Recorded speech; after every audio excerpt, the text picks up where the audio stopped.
వందల ఫిర్యాదులు వస్తున్నాయి, వేల మంది వస్తున్నారు, లేదా వందల మంది వచ్చి వేల ఫిర్యాదులు చేస్తున్నారు.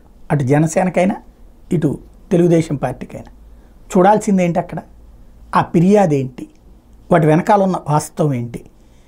దీంట్లో 100 ఫిర్యాదుల్లో ఒక 2-3 అవతల ఉన్నటువంటి వ్యక్తి వైఎస్ఆర్ కాంగ్రెస్ పార్టీ అంటారు.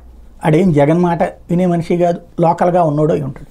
ఫర్ ఎగ్జాంపుల్ ఇప్పుడు మొన్న బాగా రచ్చ చేసాం, ఏమని ఎంపీడీఓ వెనకాల వైఎస్ఆర్ కాంగ్రెస్ పార్టీ ఎమ్మెల్యే మనుషులు వేధించడం వల్ల అని. తీరా చూస్తే ఏం తేలింది, అది సైబర్ క్రైమ్ అని తేలింది.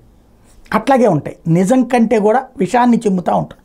ప్రతి ఒక్కడికి ఏదో ఒక పార్టీ పేరు చెప్పుకుంటాడు, అధికారంలో ఉన్న పార్టీ పేరు చెప్పుకుంటాడు.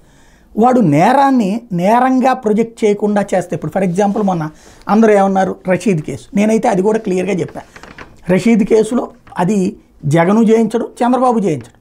చంద్రబాబు నాయుడు ఏమైనా మర్డర్ చేయిస్తాడా, అది లేదా అక్కడ ఉన్నటువంటి ఎమ్మెల్యే చేపిస్తాడా?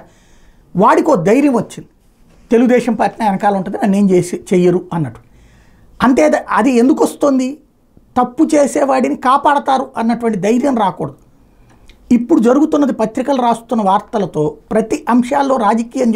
ఇప్పుడు మన దగ్గర ఎవడో మనం ఒకటి ల్యాండ్ కబ్జా చేస్తే అవతలోడు కంప్లైంట్ ఇస్తే వాడు తెలివిగా ఏం చేస్తున్నాడు, కబ్జా చేసినాడు, నేను తెలుగుదేశం సార్, వాడు వైఎస్ఆర్ కాంగ్రెస్ పార్టీ సార్, అందుకని చెప్పి వాడు నా మీద చెప్తున్నాడు, నా దగ్గర అయితే కరెక్ట్ ఉందని. కానీ ఇక్కడ కేసు మారిపోతుంది.